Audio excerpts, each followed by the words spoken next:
Ser podcast. Jesús Callejo, crononauta, una semana más. Bienvenido de nuevo a Ser Historia. ¿Qué tal, Nacho? Pues encantado una semana más de estar aquí contigo, disfrutando de este calorcito y de estos temas. Sí, de este final de temporada, que es un final de temporada especial porque, lo decía yo al principio, ¿no? Este verano tenemos esos programas especiales Ser Historia Plus en Podimo, con contenidos exclusivos, y además en Cadena Ser y en Ser Podcast vamos a tener todas las semanas un programa especial también de Ser Historia, como hacemos durante las últimas 13 temporadas, que son ya muchos años, ¿verdad, Jesús? Y no nos cansamos, que es lo más bonito de todo. No nos cansamos y no paramos de buscar temas, o sea que será por temas, los temas son infinitos. Es verdad que muchas veces, y tú lo sabes bien, los temas no son los originales, lo original es la forma de enfocarlos. Claro que Pero sí. Es verdad que hay muchísimos temas en la historia, en la intrahistoria, y sobre todo con este maravilloso cronovisor que nos permite pues indagar en los aspectos y los ambientes que de otra forma no entraríamos. Pero yo creo que tenemos ahí temas, entusiasmo y curiosidad para otras 13 temporadas, ¿eh? Y curiosidad, yo creo que es un poco lo que va a rodear, ¿no? Alrededor de este cronovisor, de esta nueva semana, con un viaje hacia pues una realidad, casi me atreveré a decir que antropológica, es algo intangible, es algo que no se puede medir, es parte propia de la historia del ser humano, con esas sensaciones que tenemos como personas que son indescriptibles, ¿no? Pero que nos hacen como intuir, ¿no? Presuponer la presencia de alguien, ese tercer hombre, ese efecto ángel que suele acompañar, en la introducción yo lo comentaba, ¿no? Con esa expedición de Shackleton, en circunstancias muy determinadas, ¿no? Donde la adrenalina siempre está en un límite y que parece que nos permite contactar con unos planos extraños, ¿no? Sí, así es, fíjate, y esto, a lo mejor algún oyente podrá decir, bueno, ¿y esto qué tiene que ver con la historia? Pues tiene mucho que ver con la historia, porque no es un caso ni dos, y estamos hablando de muchos personajes famosos, como este legendario explorador, ¿no? Ernest Shackleton, pero es que hay muchísimas personas muy creíbles que han confesado, y además con ese peligro que conlleva el que tú confieses elementos que parece que salen de lo racional, pero que han confesado que en situaciones entre la vida y la muerte, en situaciones límite, y estoy hablando de montañeros, alpinistas, submarinistas, que han tenido una sensación de que alguien estaba ahí, que les estaban ayudando, pero sobre todo eso, cuando ya prácticamente estás tirando la toalla, cuando ya crees que todo está terminado, cuando ya estás casi rezando tus últimas oraciones pensando que son tus últimos minutos de vida. Bueno, pues en ese momento es lo que tú defines, y además lo definió en su momento John Heiger con una obra que se titula así, El factor tercer hombre. En esos momentos es cuando se produce un fenómeno, ya digo, siempre en ambientes extremos, donde la sensación de que hay una presencia que les acompaña, una presencia que les ayuda, que les alienta. Y esa presencia puede ser a lo mejor una voz, o una sensación, o a lo mejor una especie de entidad fantasmal que se presenta allí, pero que le está señalando o el camino de vuelta, de regreso, para que no se queden ahí, o sencillamente esa inspiración, o esa ayuda, o ese aliciente, o ese acicate para que no desfallezcan ahí. Una voz como diciendo: no te quedes aquí, adelante, no es tu momento, todavía tienes muchas cosas que hacer en la vida. Bueno, pues cuando esto te lo cuenta tantas personas, cuando en este libro de John Heiger, y además en otros, por ejemplo el de Javier Pérez Campos, que también sabes que dedicó un libro titulado Los Guardianes, a casos que él investigó en persona y muchos relacionados con España.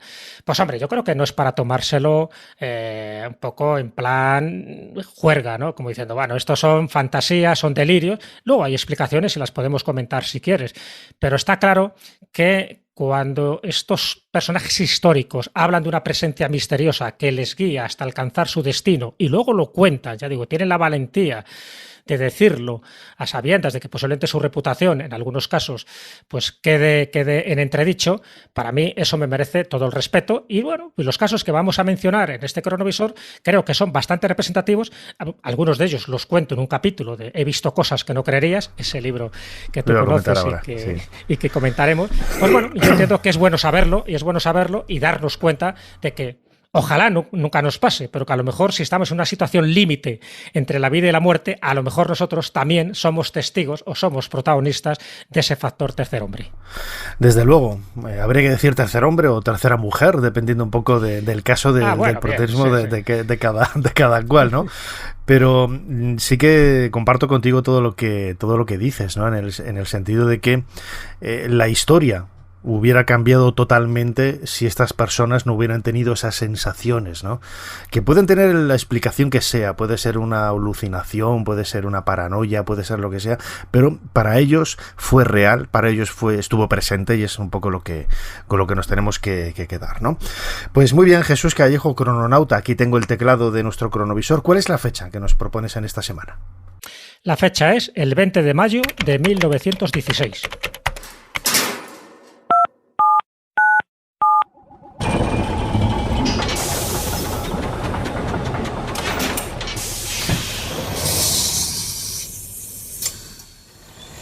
Adelante, pasen. Jesús Callejo les está esperando junto al cronovisor.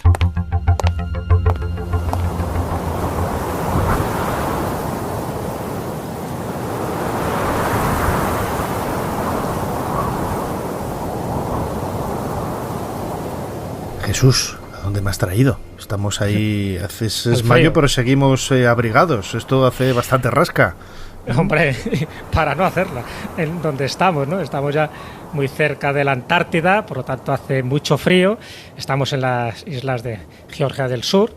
No estamos tan al sur, pero suficiente, digo al sur como para estar en la Antártida, pero por supuesto con un frío tremendo. Y además en el momento en que se produce el fin de una epopeya, de un momento clave en la historia de la expedición imperial transantártica, como así se llamó, una expedición que duró desde el 14 al 17, y estamos pues en el momento en que Ernest Shackleton, el que llamaban el jefe de una forma cariñosa, todo su equipo, está llegando junto con otros dos compañeros, está llegando a la base ballenera de Noruega, además de noruegos, de Grytviken, justo este día. Claro, dicho así, dices, bueno, ¿dónde está lo interesante? Bueno, lo interesante es que han estado 36 horas caminando, pues imagínate, en glaciares, con ventiscas, subiendo montañas desconocidas.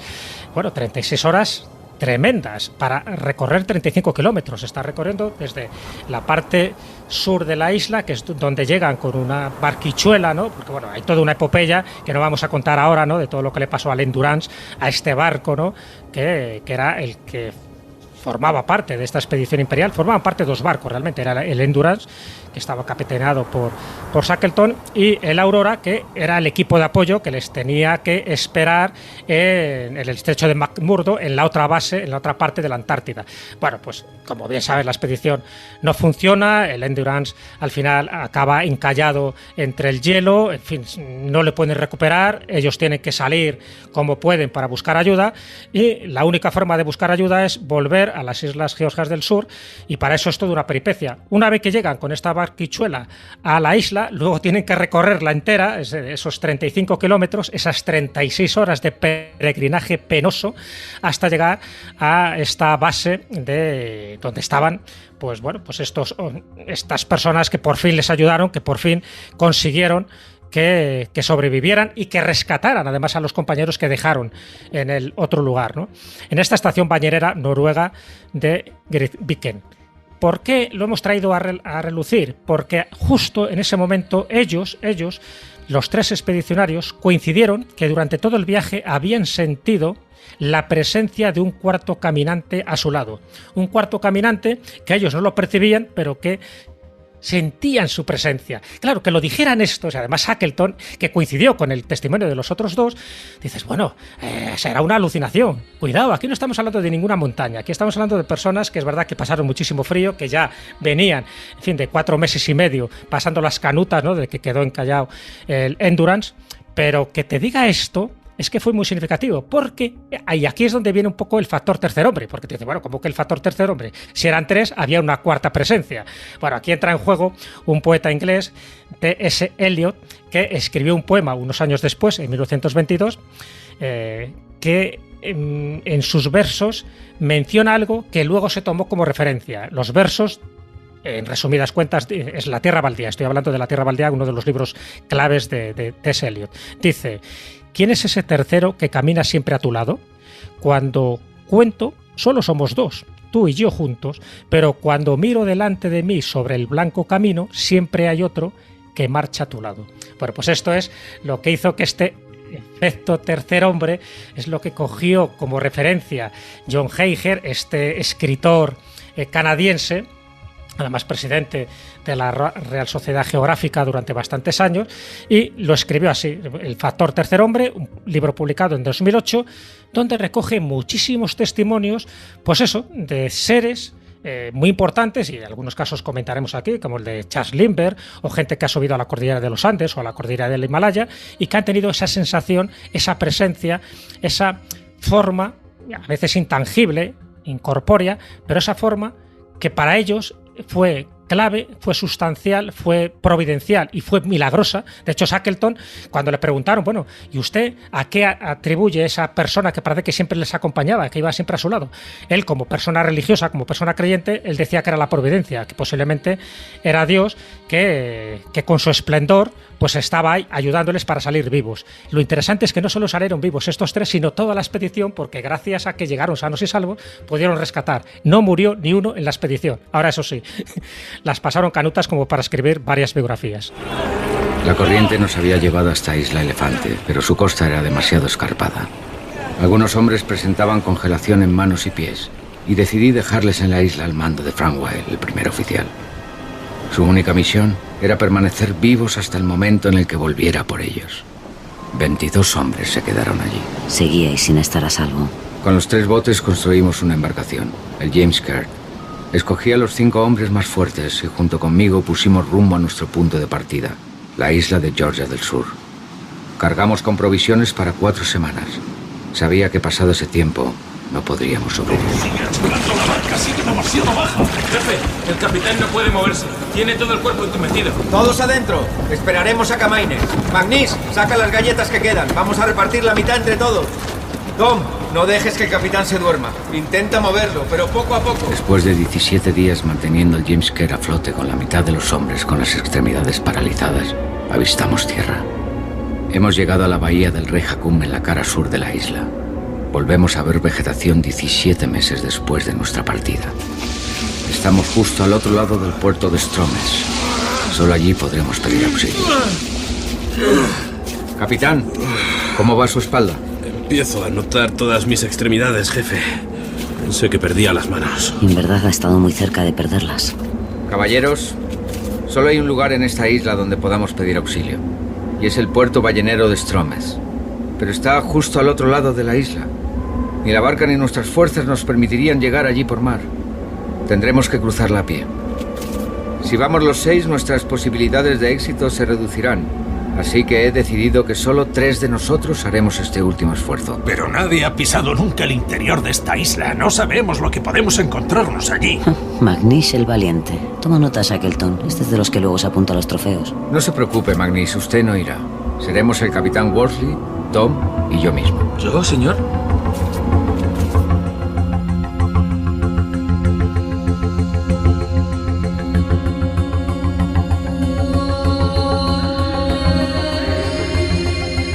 Jesús Callejo, crononauta. Acabamos de escuchar un nuevo fragmento de esa cronoficción de nuestra compañera Mona Leo Siminiani de hace varias temporadas aquí en Ser Historia, recreando, ¿no?, uno de los momentos más intensos de ese viaje de Ernest Shackleton para conquistar la Antártida. En ese marco de aventura, bueno, también de desasosiego, ¿no?, en el sentido de que parece que tienes al alcance de la mano prácticamente el objetivo y poco a poco se te va alejando, parece que es algo inalcanzable, y sobre todo el regreso, ¿no?, el regreso y también la congoja que ofrece la idea de que has dejado compañeros detrás que están dependiendo de ti con apenas alimentos para poder sobrevivir, ¿no?, y que necesitan ser rescatados, ¿no? Es una situación absolutamente tensa con esa piña que se forma en el grupo, también con sus tensiones, porque hay unos que chocan,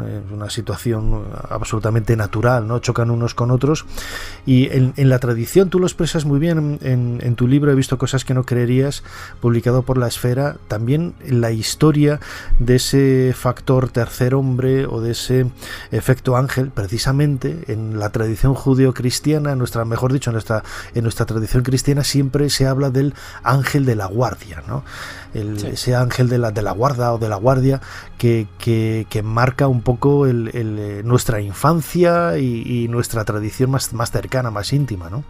Sí, claro, dentro de nuestra cosmovisión cristiana católica sería el ángel de la guarda. Pues ya está, dice, todos tenemos un ángel y por lo tanto en los momentos cumbres, pues hay dos opciones, o bien a ella mueres o bien hay alguien que te salva. Y claro, el que te salva es el que te da la opción de volver a la vida y de contarlo, de ser testigo, ¿no? Casi de lo imposible. Y por eso tenemos tantos testimonios y tantos.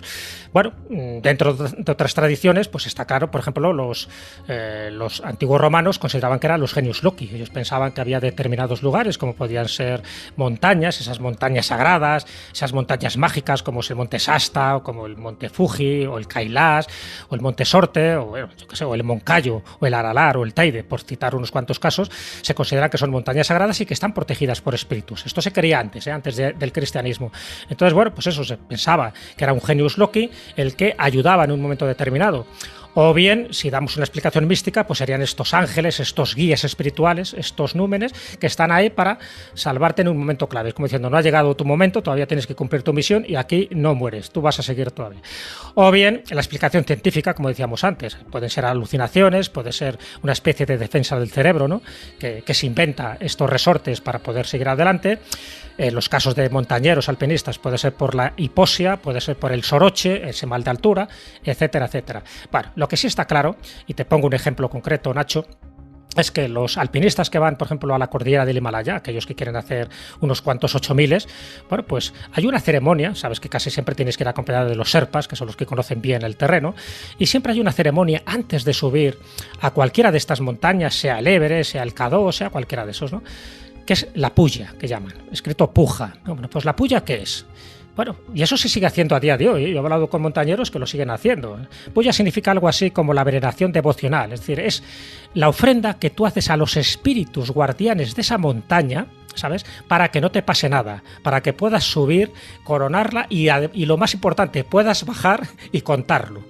Bueno, pues hacen un altar, ponen banderas, esas famosas banderas tibetanas de oración, esas banderas budistas, hacen cánticos, cantan mantras, hacen ofrendas, sobre todo son ofrendas de arroz y de harina, ¿no? que las expulsan al aire un poco para que vayan siendo recogidas por estos espíritus guardianes. Bueno, pues esto mismo que ocurre en la cordillera del Himalaya, donde cualquier explorador con conciencia y sobre todo con sentido de su vida, en ningún momento dejará de hacerlo, en ningún momento, creas o no creas en ello. Esto es lo interesante, Nacho, porque puedes decir, bueno, y si no crees en ello, es que da igual, porque el no creer en ello es como desafiar un poco a los elementos de la naturaleza, es como diciendo un poco lo que pasaba con el Cabo de Hornos cuando decía que es un poco lo que ocurre con el holandés errante o estos barcos fantasmas. Tú desafías a Dios como diciendo, bueno, a ver, las tormentas me importan tres narices, al final acabas en una tormenta y sigues tu deambular, pero como barco fantasma. Bueno, pues en este caso, los montañeros, que son supersticiosos por naturaleza, a ver, cualquier profesión donde se juegue tu vida, haya un riesgo, como pueden ser los toreros, como pueden ser los montañeros, como pueden ser los submarinistas, son supersticiosos, porque claro, quieres que tu vida no corra peligro, y por lo tanto hacen la puya. Igual que si vas a la cordillera de los Andes, se hace también una ceremonia, pero en este caso para tener a bien a los apus. Los apus serían esos señores protectores de la propia montaña, en este caso de los Andes. Bueno, pues esto no lo podemos desdeñar como diciendo, estos son supersticiones baratas, esto no. El que lo sabe, el que lo ha visto, el que lo ha hecho, sabe que incluso haciéndolo puede correr peligro tu vida, pero de alguna forma es que estás pidiendo permiso, estás como llamando a la puerta, estás invocando a los espíritus para que tu vida no corra peligro. Hay que ser respetuosos, y hay que ser respetuosos con las creencias, con las tradiciones, y evidentemente cuando hablamos del Himalaya o hablamos de los Andes es anterior al cristianismo, eso ya se hacía en épocas pretéritas. Por lo tanto, si lo hacía la gente, si lo siguen haciendo hoy, por algo será. Eso es lo que yo intento indagar un poco en el libro, y por eso pongo unos cuantos ejemplos donde ese respeto reverencial o esa creencia en los espíritus protectores no es algo de antaño, sino que a día de hoy se sigue produciendo. Lo llamativo de todo, Jesús Callejo, crononauta, es que si echas la vista atrás, ¿no? y analizas documentación histórica de hace miles de años en otras culturas, vemos los mismos paralelos, las mismas referencias, ¿no? En la antigua Roma, en Grecia, en Egipto, en Babilonia, en Mesopotamia. Siempre existe esa presencia fantasmal, ¿no? Que parece que está revoloteando la vida del ser humano, que no tiene una explicación, y que más allá de esa idea tradicional del fantasma que te va a dar miedo, ¿no? Hay algunas imágenes que no sabemos lo que son, no sabemos, como decías ahora, si son proyecciones de la naturaleza o incluso proyecciones del propio cerebro como sistemas de autodefensa en momentos de peligro, pero es curioso, ¿no? que el ser humano, desde la prehistoria hasta nuestros días, con toda la tecnificación de nuestra cultura, de nuestra sociedad, siempre se te enciende la chispa, ¿no? En un momento dado, y crees escuchar algo que te está ayudando, que te está orientando para seguir un camino determinado y, en definitiva, salvar la vida, ¿no? Yo creo que eso es lo más bonito desde el punto de vista antropológico. Claro, y lo más importante es que sirve, es que funciona. O sea, ¿qué más da que el objeto diga, bueno, pues esto es una alucinación, o ha sido una sugestión? ¿Qué más da si al final eso te ha salvado la vida? Si esa voz, esa presencia, esa entidad al final te ha salvado la vida. ¿Qué más da que sea una creación de tu cerebro? ¿Qué más da que sea realmente un genius loci, que sea tu ángel de la guarda? ¿Qué más da?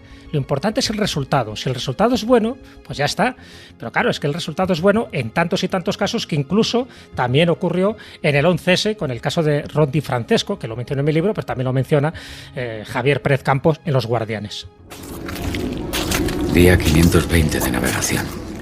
Llevamos 30 horas caminando sin descanso por el laberinto de hielo, cimas y valles nevados de Georgia del Sur. Hemos parado 5 minutos para coger aliento. Les he hecho creer a Tom y al capitán que hemos llegado a dormirnos, pero sé muy bien que dormirse aquí ahora es una muerte segura. Sigue caminando, Shackleton. No puedes parar. Jefe, no podemos bordear esta cima. Nos llevaría casi medio día de travesía y no podemos permitir que nos caiga la noche. Hay que despeñarse por esta pendiente de nieve y rezar para no estrellarnos contra las rocas. Reforzar los nudos. La cuerda está a punto de romperse, jefe. No sé si va a resistir la caída. Tendremos que arriesgarnos, Tom. Ernest, escucha. ¿Han oído eso? Es un barco, jefe. Estamos cerca. No hay tiempo que perder. Tendremos que tirarnos por la ladera. 1, 2 y 3.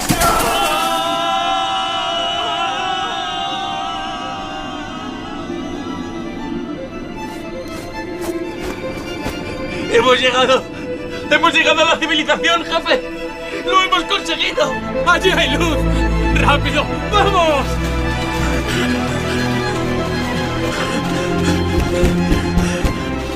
¿Quién demonios anda ahí? Señor, me llamo Ernest Shackleton. ¿Shackleton? ¿Shackleton, el de la expedición? ¿Pero usted no estaba muerto? No, no lo estamos, no. No lo estamos.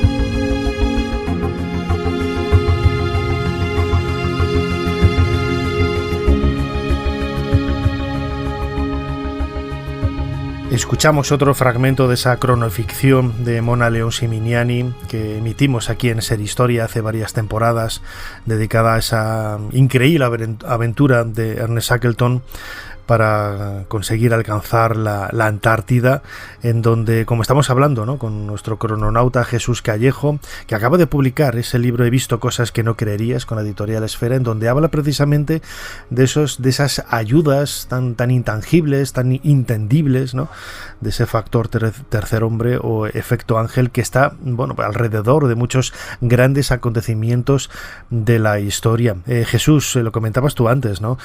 Tu libro He visto visto cosas que no creerías, también enraiza mucho con tradiciones populares de España. Lo comentas en la introducción, ¿no? Y nos pones a nosotros, a Ana Caballero y a mí en los agradecimientos. Muchísimas gracias también por la dedicatoria y todo eso. Claro, porque muchos de esos viajes los hemos realizado juntos, ¿no? Con las salidas de Ser Historia a lo largo y ancho de la península ibérica, las islas, en Baleares, en Canarias, el norte de África también. Bueno, pues son muchos, ¿no? Los referentes. Cuéntanos alguno más que aparezca en tu libro. Claro, porque la historia de Shackleton tiene hasta cierto punto su lógica, ¿no? Es un momento de un estrés emocional increíble porque te ves casi en el límite, ¿no? de la muerte, y luego consigues sobrevivir, pero hay otros casos, ¿no? Más cercanos de nosotros. Sí, estén más cerca de nosotros, ¿no? Que afecten también a nuestro país y sobre todo pues a personas que yo he conocido, y te pongo dos ejemplos. Un ejemplo del Himalaya y un ejemplo de los Andes. En el Himalaya yo he conocido, además le entrevistamos en la Escuela de la Brújula, a Carlos Pauner, ¿vale? Carlos Pauner, en fin, uno de los grandes montañeros que tenemos, y él lo cuenta porque además son personas que luego han escrito libros contando su experiencia, ¿no? A veces experiencia traumática. Y él cuenta que en la primavera del año 2003 él va a subir el Kanchenjunga, en fin, uno de esos 8000 increíbles y peligrosísimos, además, más peligroso que el Everest. Son 4 personas que lo hacen por la cara sur, que parece que es una de las caras todavía más peligrosas para ascender. Bueno, pues en el segundo día, pero ya de descenso, ya sabes que muchas veces el descenso es más peligroso que el ascenso. Bueno, pues en ese segundo día de descenso, él nos contaba que tuvo una caída. En esa caída se queda aislado, pierde de vista a sus compañeros evidentemente piensan lo peor, piensan que este hombre se ha matado, pero él no está muerto, él está malherido. ¿Y qué ocurre? Pues que tiene que salir de ahí, encima magullado, en fin, con una altitud de más de 7.000 metros, con unos problemas de hipoxia terroríficos.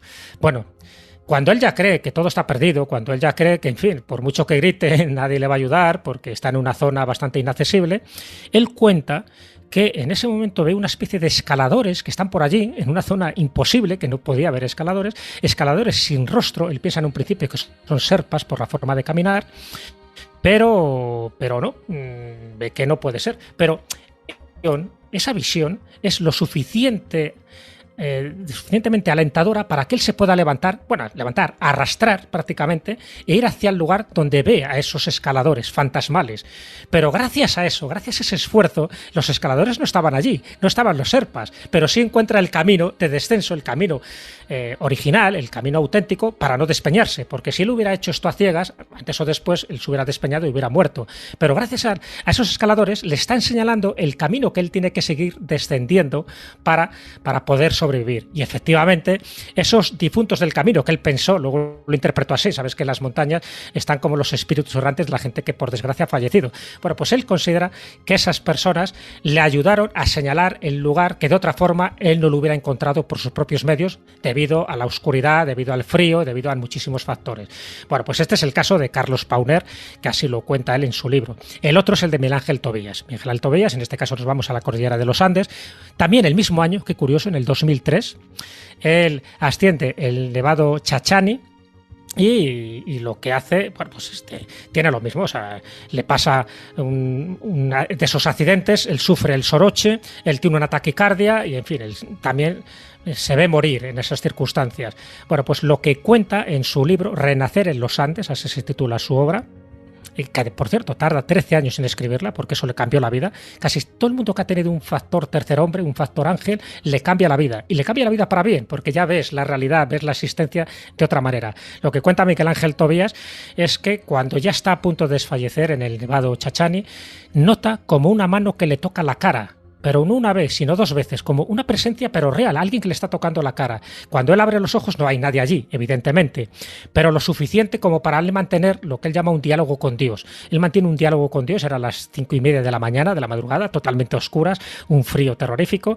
Bueno, pues ese diálogo con Dios es lo que él le va animando a seguir adelante, y sobre todo ese contacto para él físico de alguien que le tocaba el rostro como diciendo: despierta, no te duermas, porque sabes lo peor que puedes hacer en estas altitudes es dormirte. trance. Bueno, pues esto y algún elemento más que él va contando en su libro, y que yo he conocido y me lo ha confirmado Miguel Ángel Tobías, esto es lo que le sirvió para levantarse, para seguir adelante y para no acabar sus días en la cordillera de los Andes. Bueno, pues este tipo de cosas para mí son tan significativas porque estamos hablando, como pasa con otro tipo de fenómenos sobrenaturales, de personas creíbles que te están contando cosas increíbles, personas que no ganan nada mintiendo, sino todo lo contrario, lo que te están es contando su experiencia como ejemplo de que en momentos muy difíciles puede salir con vida, que nadie desfallezca y que la vida continúe. Es curioso, ¿no? Como cada persona intenta buscar una explicación, ¿no? A partir del entorno, la propia idiosincrasia, ¿no?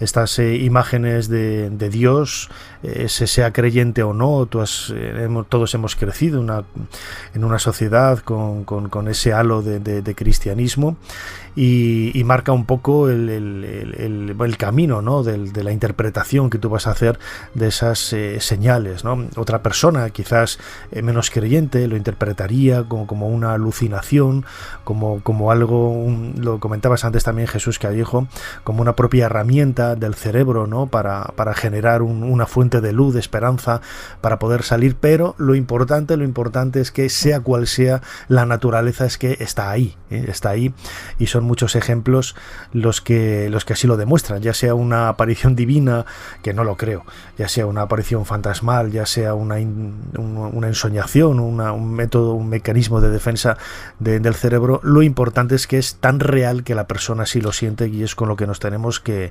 quedar, ¿no? Si yo te tuviera que preguntar ya como última cuestión, Jesús Callejo, crononauta, para ti, ¿cuál es la razón? Hay varias explicaciones y varias razones. Yo no me quedo con una solo. Es verdad que la mayoría de los casos se pueden explicar por ese tipo de alucinación, ¿no? Por esa falta de oxígeno que tiene el cerebro, por esa hipoxia, está claro, ¿no? Por el soroche. Por supuesto que sí, pero eso lo que hace es que enciende un mecanismo en nuestro cerebro suficiente para que nos ayude en esas claves. Pero eso también pasa con la medicina, ¿sabes? Con el efecto placebo. Tú te estás tomando algo que crees que te ayuda y al final te ayuda. ¿Qué más da que eso no tuviera ningún componente químico ni medicinal, pero te ha ayudado? Yo creo que el cerebro es muy poderoso. El cerebro es capaz de curarnos o de matarnos incluso, ¿no? Porque el cerebro también puede generar sensaciones de pánico que nos paralizan y que nos pueden matar. Bueno, yo entiendo que puede ser una combinación de esos dos factores. Por una parte, una explicación científica que tiene que ver con nuestro cerebro, y ¿por qué no? Yo siempre abro la puerta a una parte sobrenatural. ¿Por qué no pensar que determinados lugares están protegidos? Llámalo por espíritus, llámalo por ángeles, llámalo por los genius loci, llámalo por los sapus, llámalo por lo que quieras, claro pero que sí puede haber en ciertos sitios esas entidades protectoras, que es lo que ha generado muchísimas leyendas y muchísimas tradiciones. Yo no creo que nuestros antepasados fueran idiotas y que creyeran en cosas que no eran tangibles. Yo pienso que ellos sabían perfectamente que ciertos lugares tienen poder, por eso son montañas mágicas. Fíjate la cantidad de montañas que tenemos, y sin embargo, ¿a qué consideramos montañas mágicas? No a cualquiera, a aquellas que tienen pues eso, una tradición que las avala. Por ejemplo, yo qué sé, por ponerte Montserrat, ¿no? En Montserrat no solo un caso ni dos, hay muchísimos episodios que tú y yo conocemos que acreditan que estamos hablando de una montaña mágica. Entonces yo entiendo que pueden ser los dos factores. Por una parte, el sentido de supervivencia que tenemos el ser humano como tal, cuando llega a un momento crítico de que buscamos cualquier resorte para sobrevivir, y por otra parte, y aquí entra, por ejemplo, pues las entidades protectoras. Por ejemplo, un libro que yo escribí con Javier Sierra, que se llama La España extraña, le dedicamos un capítulo a entidades protectoras. Comentamos varios casos de niños o niñas que se habían perdido, además en noches muy frías de invierno, y que al día siguiente, incluso a los 2 días, habían sido encontrados sanos y salvos. Y lo que contaban estos niños era sorprendente. O sea, primero que se les encontrara bien de salud, cuando lo lógico es que hubieran muerto de frío o bien devorados por alguna alimaña. No solo se les encuentra sanos y salvos, sino que además va diciendo que una entidad luminosa femenina les había protegido con su manto. Bueno, evidentemente la gente lo interpretó como, pues era un ángel de la guarda, o era la Virgen del Rosario, o era la Virgen del Carmen. ¿Qué más da? El hecho es que estos niños salieron indemnes de esta experiencia traumática. Bueno, pues yo entiendo que en esos lugares, en esos sitios, y además conozco varios casos también de Argentina y muchos más casos modernos, donde puede haber, ¿por qué no?, algún tipo de entidad protectora que se da ese tipo de fenómeno. Si lo juntamos todo, pues yo creo que lo natural y lo sobrenatural conviven, y yo entiendo que nunca hay que cerrarnos la puerta a cualquier explicación siempre y cuando no vaya en contra de la lógica. Y esto, ya te digo yo, Nacho, que no va en contra de la lógica. Desde luego, yo creo que es con lo que nos tenemos que quedar, Jesús Callejo, crononauta. La historia, por definición, es el relato de los acontecimientos protagonizados por el ser humano, ¿no? Y si el ser humano ha tenido esas vivencias, esas experiencias, es un elemento más que hay que sumar a ese relato, ¿no? La historia no solamente son batallas, no son nacimientos, no son muertes, no es solo escribir libros, protagonizar hechos heroicos, sino también las propias sensaciones que ha tenido cada persona y que le han llevado a deambular por un camino o por otro, ¿no? Y todo ello entra dentro del relato histórico, ¿no? Yo recuerdo un cronovisor que dedicamos también, en esta ocasión fue con Javier Sierra hace varias temporadas, a Piet Mondrian, ¿no? Y a mí me llamaba la atención, ¿no? Cómo los críticos de arte de Piet Mondrian habían olvidado y dejado de lado las razones por las que este pintor holandés, había dibujado esos cuadros de colores, con esas líneas negras, esos trazos cuadriculados, ¿no? Que era todo a partir de esa visión que tenía de la muerte, de la sociedad teosófica, de unos conceptos filosóficos muy profundos, y siempre se había desdeñado. Y eso es lo peor que podemos hacer, ¿no? La superstición es un elemento más, nos guste o no, de nuestra propia realidad, de nuestra propia cotidianidad, y este tipo de creencias, lo digo superstición, pero no lo digo en un sentido despectivo, forman parte de nuestra propia realidad y de nuestra propia esencia como seres humanos. Y esto es un poco lo que queríamos compartir en este cronovisor dedicado a ese factor tercer hombre o el efecto ángel, tomando, ¿no?, como percha la publicación del libro He visto cosas que no creerías, de nuestro compañero y crononauta Jesús Callejo. Jesús, como siempre, muchísimas gracias una vez más por habernos ayudado a hacer un poquito más de historia. Muchísimas gracias a ti, Nacho, primero por hacerte eco de este libro en el que tú también formas parte en nuestros viajes y los que nos quedan, y muchísimas gracias por ese también pensamiento final que comparto totalmente, ¿no? Eso es lo que forma parte de la esencia humana que no debemos nunca olvidar. Y para eso están estos libros y para eso están estos programas, para recordarlo. Un abrazo muy, muy fuerte. Un abrazo grande. Suscríbete a Ser Historia. Todos los episodios y contenidos adicionales en la app de Cadena Ser y en nuestros canales de Apple Podcast, Spotify, iVoox, Google Podcast y YouTube. Escúchanos en directo en la Ser los domingos a la 1:30 de la madrugada. Cadena Ser. La radio.